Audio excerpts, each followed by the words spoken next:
Hello,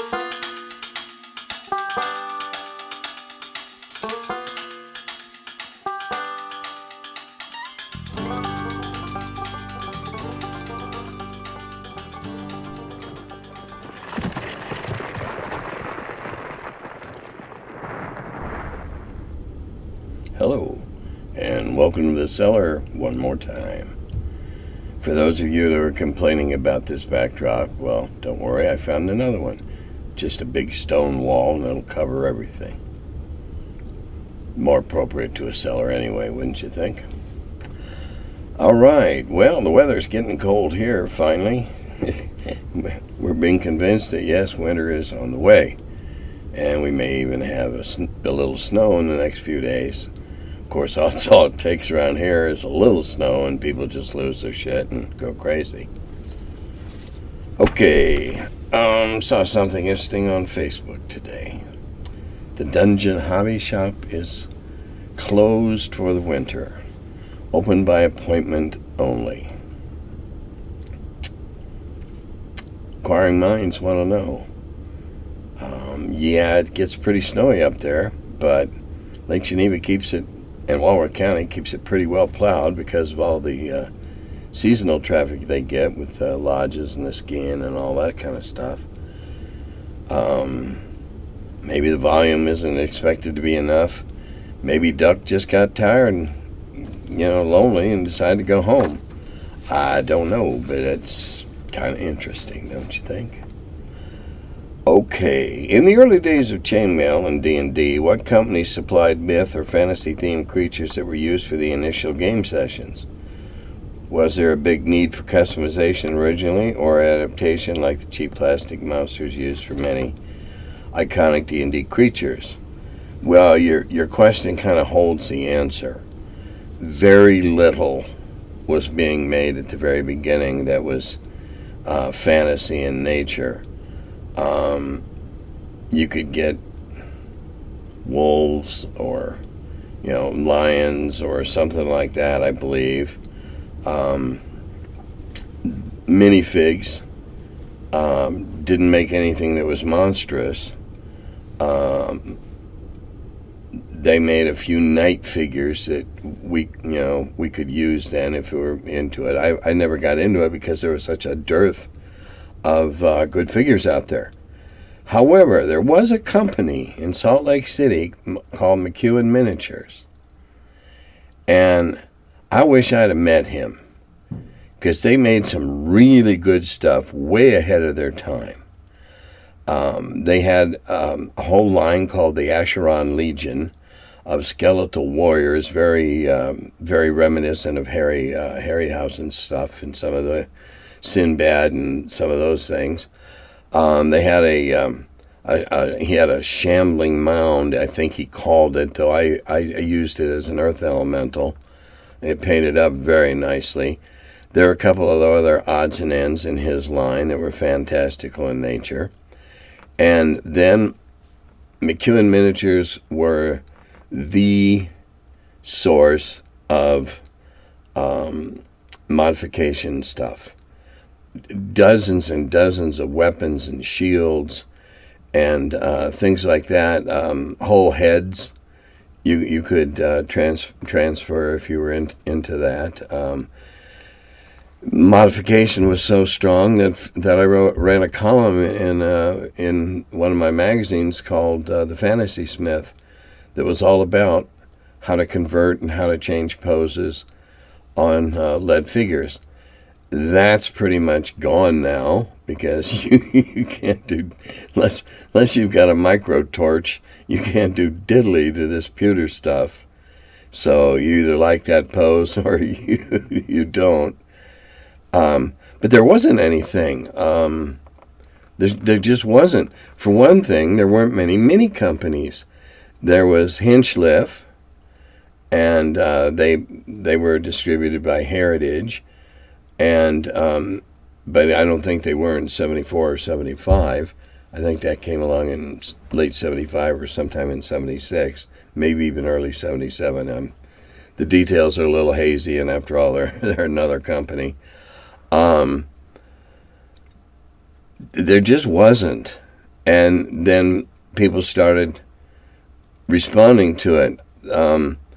The company, in my mind, that made the biggest splash in '75, they came to Gen Con with just 3 or 4 figures and just knocked everybody on their ear. And that was Ralph Partha. They came with the Citadel, the Elf Citadel Warrior. They came with the Death Dealer. They came with the Wizard on the quarter. I'm trying to remember if there was anything else. I think that's what they came with. And they were purpose cast for fantasy, and they knocked everybody's socks off because the level of detail was just unbelievable. And then Grenadier took up the fantasy gauntlet, and so did Heritage Hinchliff and what have you. But in the very beginning, there wasn't anything, or else I'm pretty sure Gary wouldn't have been using silly plastic monsters out of a bag of stuff made in Hong Kong, which is where they were made at the time. Okay, this is an interesting topic here. What advice would you give for someone who has never been to a con? How does one decide which ones to attend? What kind of checklist do you go through before, during, and after the trip home? Well, okay. You pick a con based on a couple of things. Proximity. How far away do I have to go to it? Generalized theme of the con. Is it mostly fantasy? Is it mostly miniatures? Is it mostly board games? And there are cons that focus on the one of the three to the neglect of the other two. Then you look at the cons that so far are close enough to go to and play what you're interested in, but don't only choose a con to go to play what you already know. Use the opportunity to learn a new game or two while you're there. Play in something that you don't know.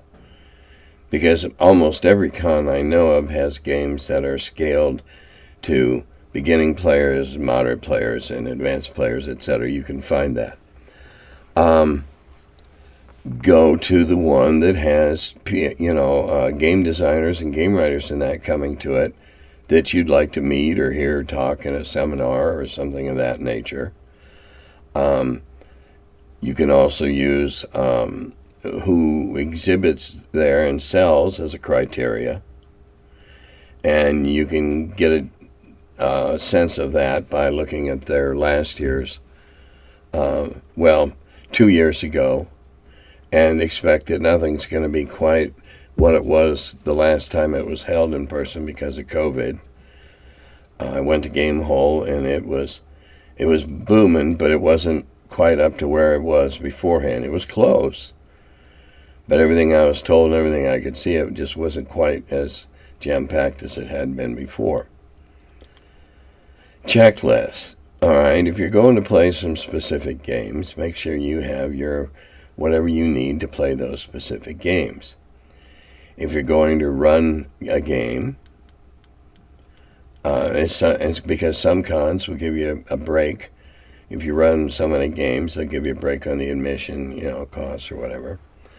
Make sure you have, if you're using pre-gens, many copies of your pre-gens, your dice. It sounds simple, but it really helps to have, I would think, probably a checklist if you've not done this before. I have one that's burned into the synapses of my brain, so I go through it every time I get ready. And it consists of, okay, do I have my pre-gens? Do I have my papers? Do I have my book? Do I have my rules that the stuff that I hand out? Do I have my dice? Got to have your dice. Any other thing that you use. If you use a screen, whatever, do you have your screen? If you use a dice box, do you have, or a dice tray, do you have it? Then, of course, your clothes. Make sure you have plenty. Allow for the fact that you may have to make an extra change because somebody spilled something on you, you spilled something on yourself. Whatever. You don't want to wear dirty clothes if you don't have to. Know the climate that you can expect where you're going to and pack accordingly. For instance, if you're going to GaryCon in March, you would probably bring a lighter jacket and a heavy jacket, because it can be cold up there. It can turn cold while you're up there. But if it's balmy and 45 and 48 and whatever during that time, you'll want a lighter jacket. Of course, your toiletries, soap, deodorant. Oh, did I mention soap and deodorant? Shampoo, that's a nice touch too.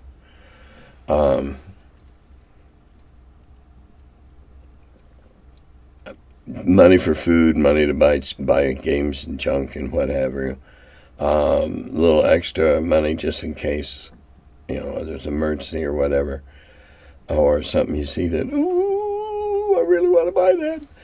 And it was just a little bit out of what you brought with. But, that's, mad money, excuse money, whatever you want to call it. Vitamin C, cold tablets, both nighttime and daytime in case. Pump your vitamin C.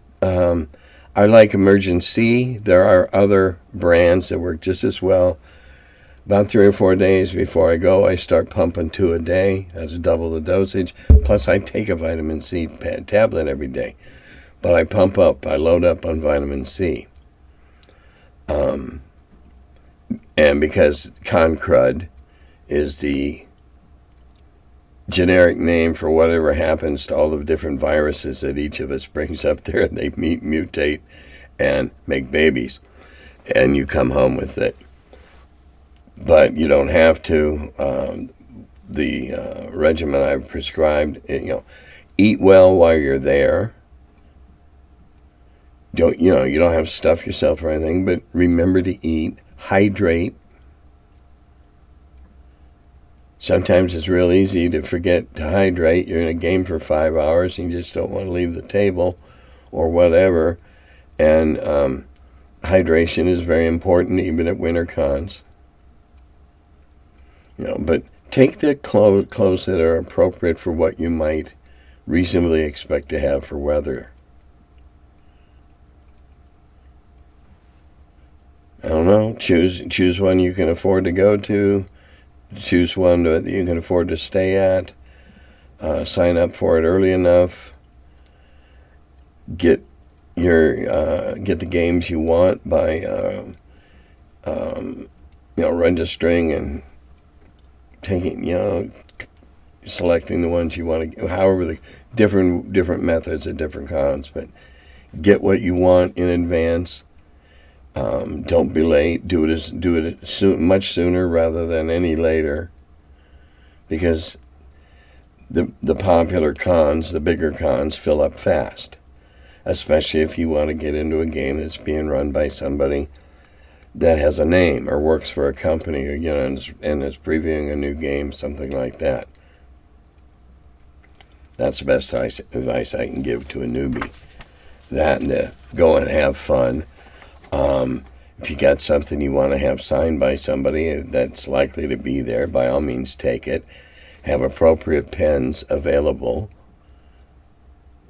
Think of how you want their signature to look in your book or on your module or whatever, and take a pen that will render it that way. Very important.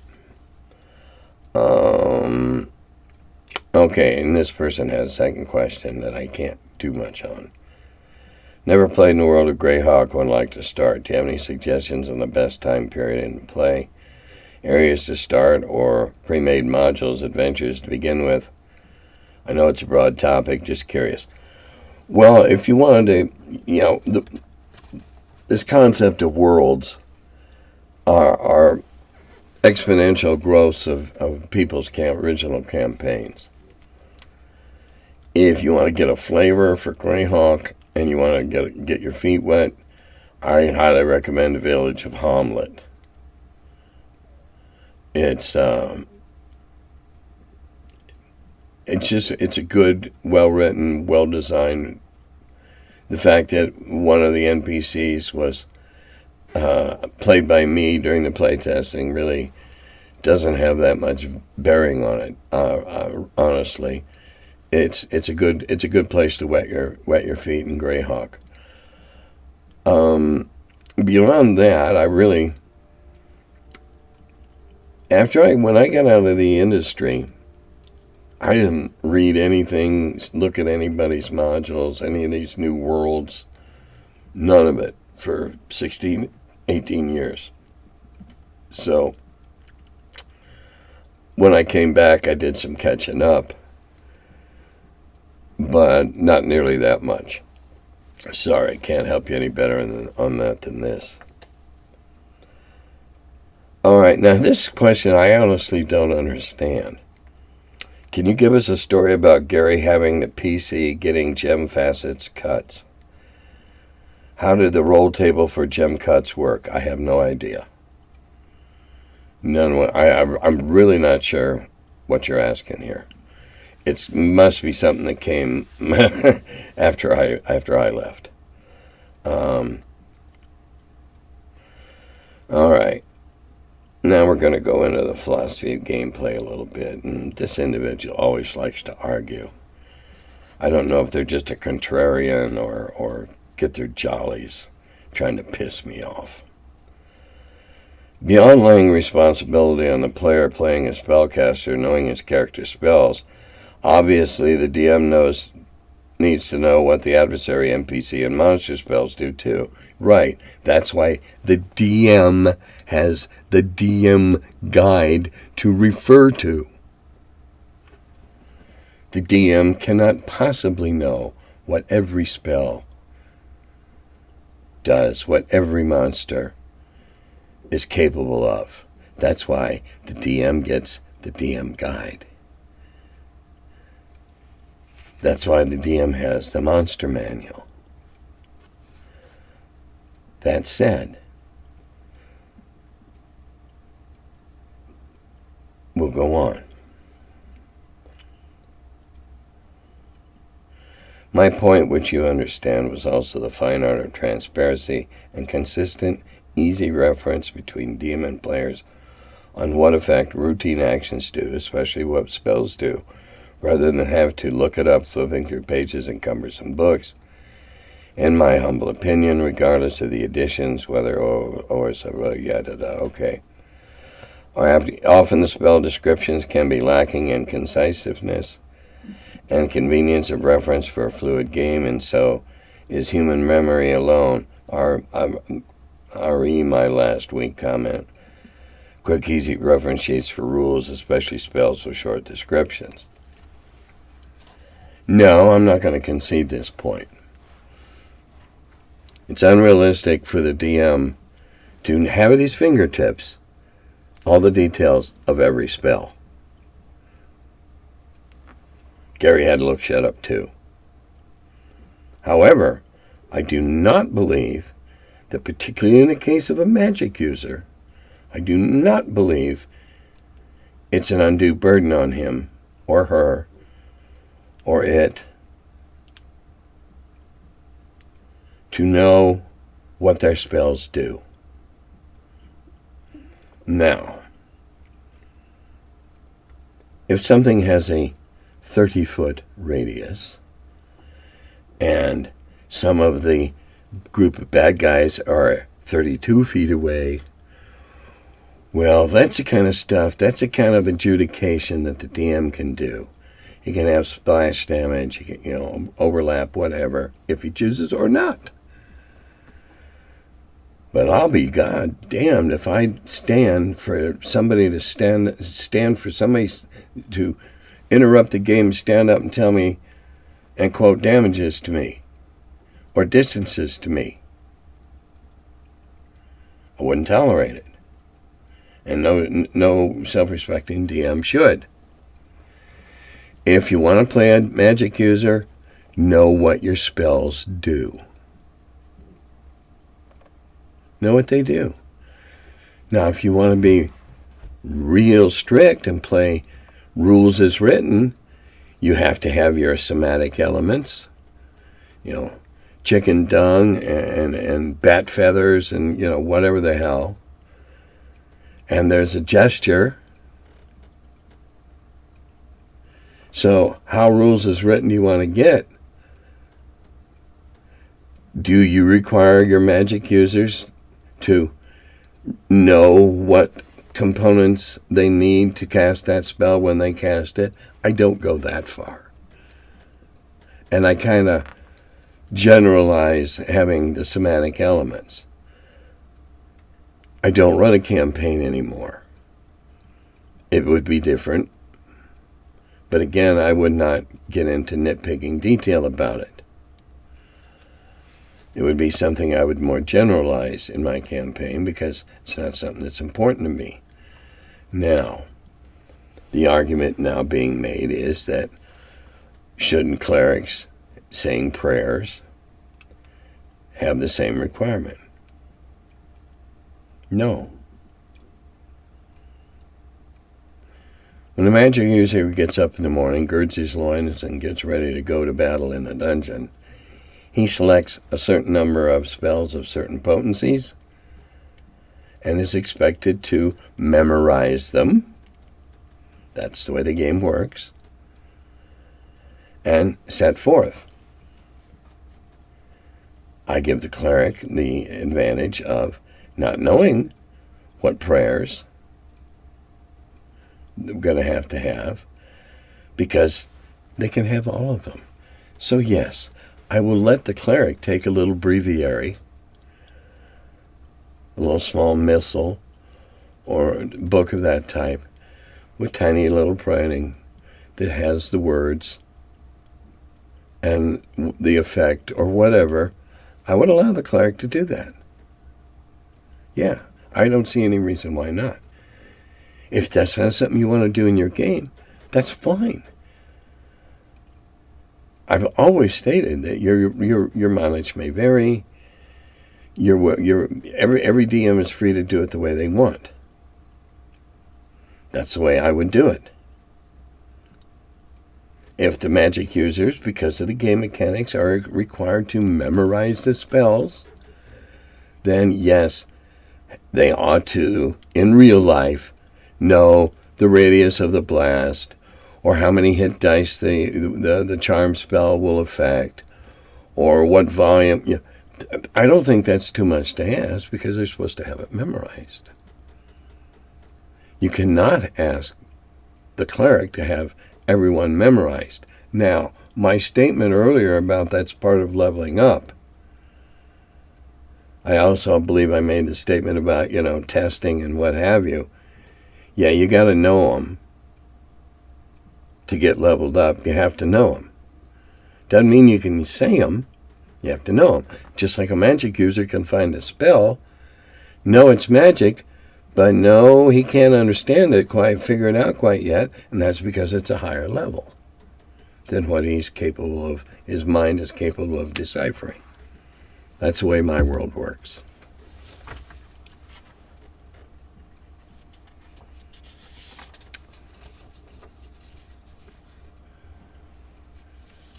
Okay, now, this individual does go on to state that they see no problem with encouraging players to create new spells. I believe I've mentioned several times that we did a whole lot of that in the early days, and a whole lot of those spells were later put into other, pardon me, put into other supplements, or later made it into AD&D. I know I've mentioned that there was a guy in my original campaign that had about 6 variations on a fireball. Gave me a good rationalization for me. Now, none of them made it any, enormously bigger or anything like that. It was more making a fireball and the ability to kindle fire into a tool. I'm all for that. Yep. Come to me. What do you want the spell to do? Okay. Now, I'm not going to get out my herb book and decide, okay, you got to have a sprig of this and a sprig of that and a piece of bat butt. But I am going to say, okay, and I'm going to determine a time to perfect it and a cost, and go ahead and do it. Same with magic spells. Got a new prayer? No, if you can find a specific function prayer, in this case, what I call a prayer, what you'd call a spell, there's no reason you can't allow clerics to do it either. Anybody that can wield that type of ability should be able to differentiate and specialize. So it makes it fun.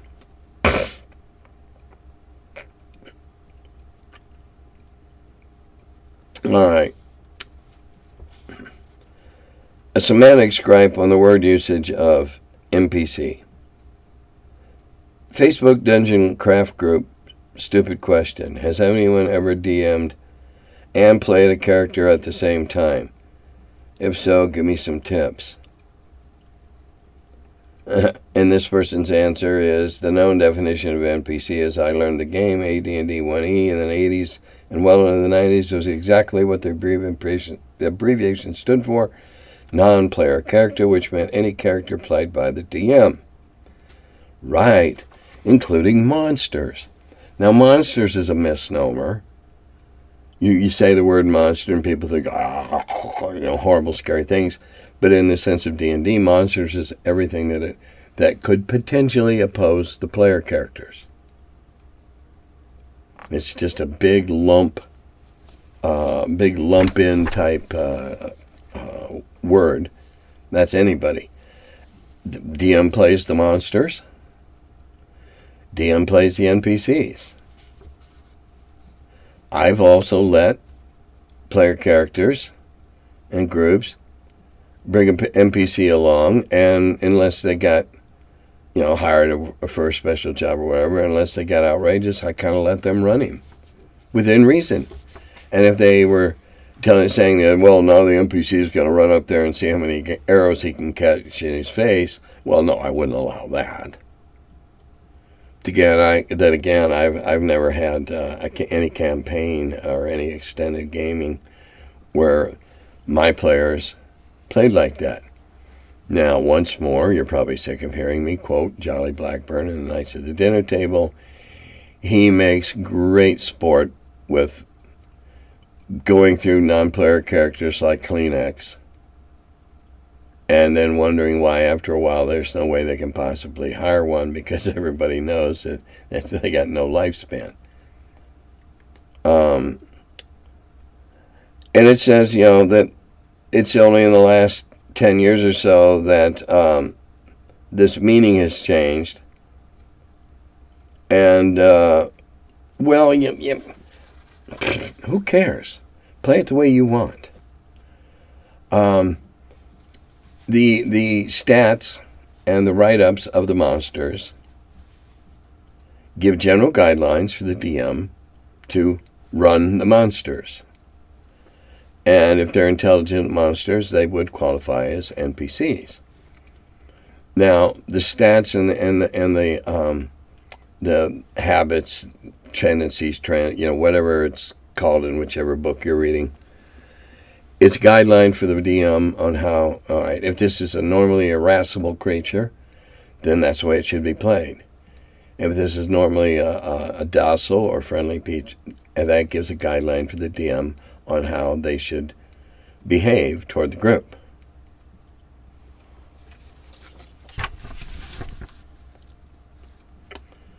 Anything else is not what was intended, because an NPC is run. I won't say that I run NPCs in my games, but I certainly monitor them and don't let them get abused by the player characters.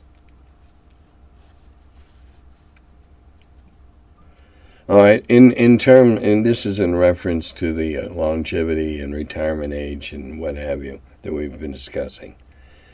Maybe humans have a sickness. Maybe that sickness is never knowing when enough is enough.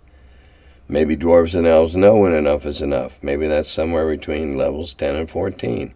Honestly, how often do people play a character from level 1 to beyond 10 anyway?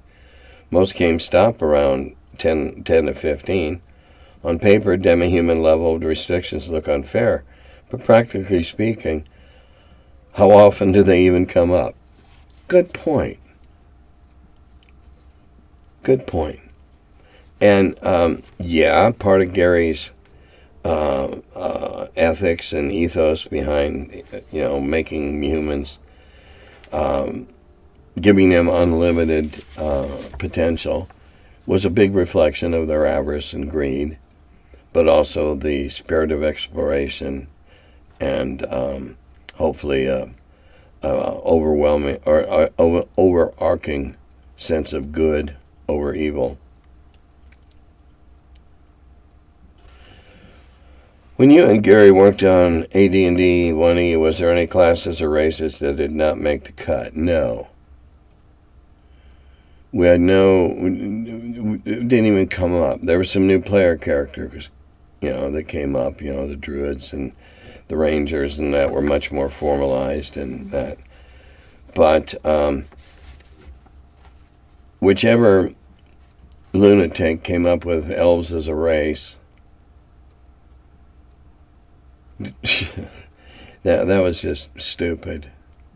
And now and today, in light of all the ninis, remember that's my acronym, NINI, the New Interpretationist, with all the ninis chiming in, that would have been, I'm surprised they aren't beating on that one, except for the fact that the editions that came out sucked. Let's go.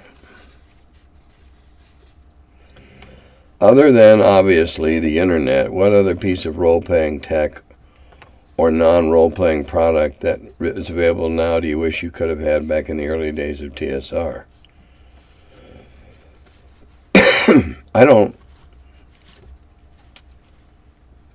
Well, if it's something in the now that we could have had back then, I'd have loved to have a 3D printer so I could have made all my own minis, and then I probably would have played the game with minis. But then again, we'd have had to have the technology to use the printers and whatever. I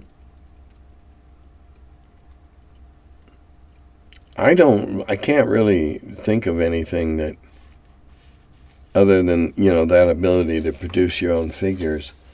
I don't really think of anything that I really wish we had back then.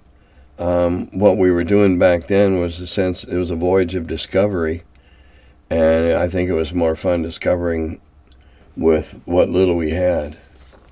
But that's just my opinion.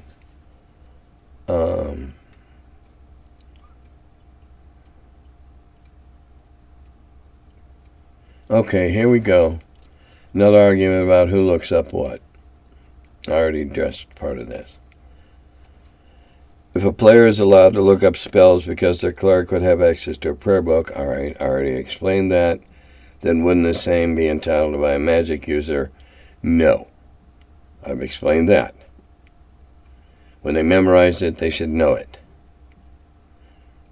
And I don't think it's too much to ask a player, the person sitting in seat number 4 at your table, to know what the hell their character can do. I'm sure every fighter knows their Thaco, whatever, or whatever you use. They know what they need to hit certain things. They know.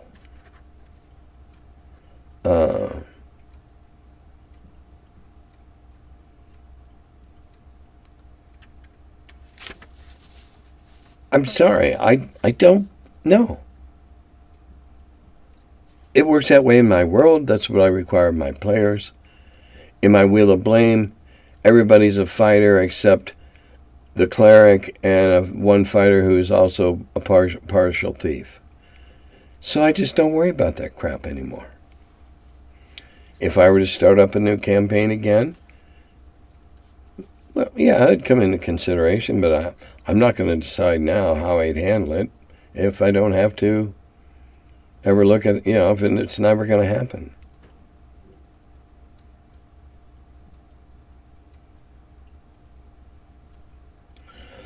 Okay, here, now, yeah. The context for what I meant by fails in the face of reason in regards to demi-human level limits while outliving 10 times our petty human brief human lifespans. You already stated in many of your videos your homebrew style immediately did away with demi-human levels and limits. No, that's not what I said. Have I done away with them? Yeah, but I don't know that it's ever come up to be an issue. I ignored them completely when I was running the group down in Carbondale and testing rules. Ignored them completely. I realized that was a glitch in the rules in the second game I played at Gen Con, when our party got down to the end of the prison and rescued the remaining prisoners, and in carrying them out, the dwarven guy was really, really sick, and I was the only dwarf in the party, and so I got the thing, which made me the thing. And I thought to myself, well, the thing is higher than a Myrmidon, but it is an extraordinary example. Okay. And I assimilated the thought and went on. When I was running in Carbondale, there were no limits on anybody. We had a Hobbit thief. He was up at 8th or 9th level within a year. And I was being pretty strict on the points, but he had phenomenal dice rolling luck when he was doing thieving things. And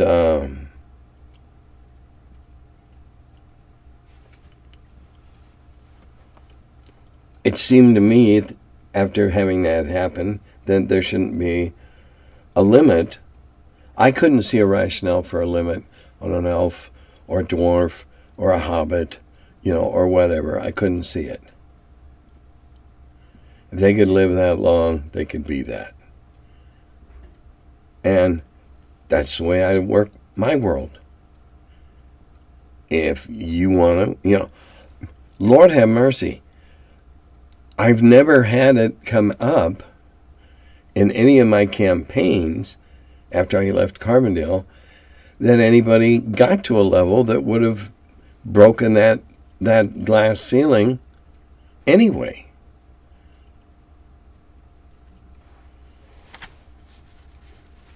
All right, now,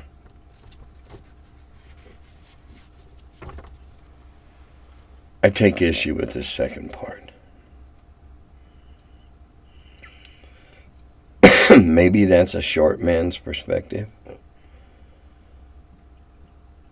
I don't know what your heart for playing dwarves is, but from that I'm guessing you were never more than 5 feet 8 tall. Personally, I was never more than 5'6", and can totally understand.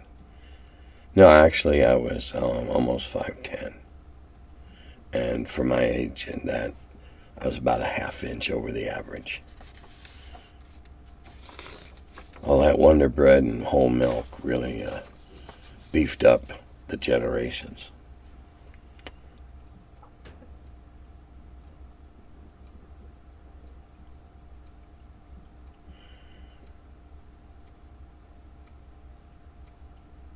Well,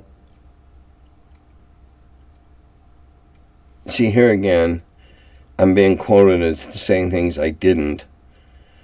I played a dwarf one time and he rescued the dying dwarf. One time. That's all I ever said I did. One time.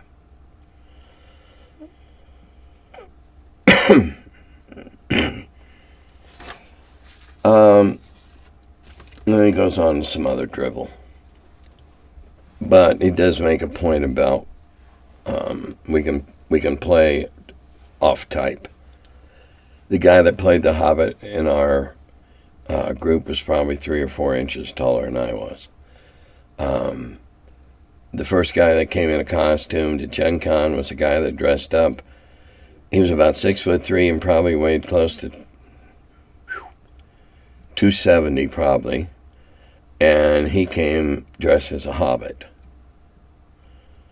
The thing about role-playing games is you can be what you aren't, or be what you want to be, or be what you wish you could be.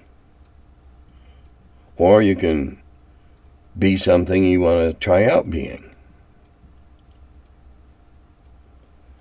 Shouldn't make assumptions about my height.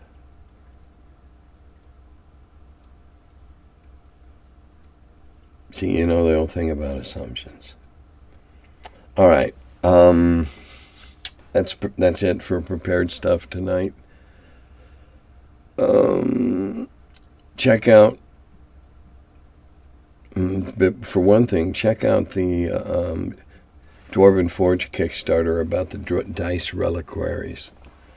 That's a pretty neat idea, and one of these days a video I did for them is going to be part of saying why you ought to do it.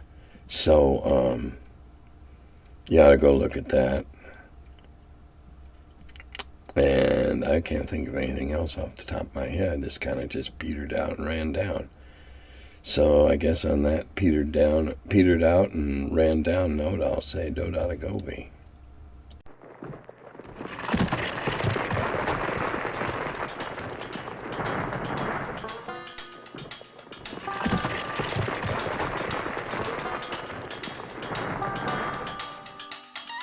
Oh, hello. I'm still figuring out when this thing starts. Welcome to my cellar. He's the curmudgeon who wrote about the dungeons. Now he's the feller, live from the cellar. Talks about D&D and old school RPGs. Still quite a feller, the curmudgeon in the cellar. Last man around when the race went down. Calling Gary in that Lake Geneva town. Hey Gary, it's an awful mess. Let me edit, we'll have success. D&D and Dragon Magazine. He's the curmudgeon who wrote about the dungeons. Now he's the feller, live from the cellar. Talks about D&D and old school RPGs, but he's still quite the feller, the curmudgeon in the cellar. Magic missile, it's a mortar shell. Make it hit in the first level spell. Brought psionics to the game to attack that wizard's brain. ESR and fantasy, collection of micro armory. Titan with tramp under a tree, high as could be. He's the curmudgeon who wrote about the dungeons. Now he's the feller, live from the cellar. Talks about D&D and old school RPGs, but he's still quite the feller, the curmudgeon in the cellar. Still quite the feller, the curmudgeon in the cellar. Curmudgeon.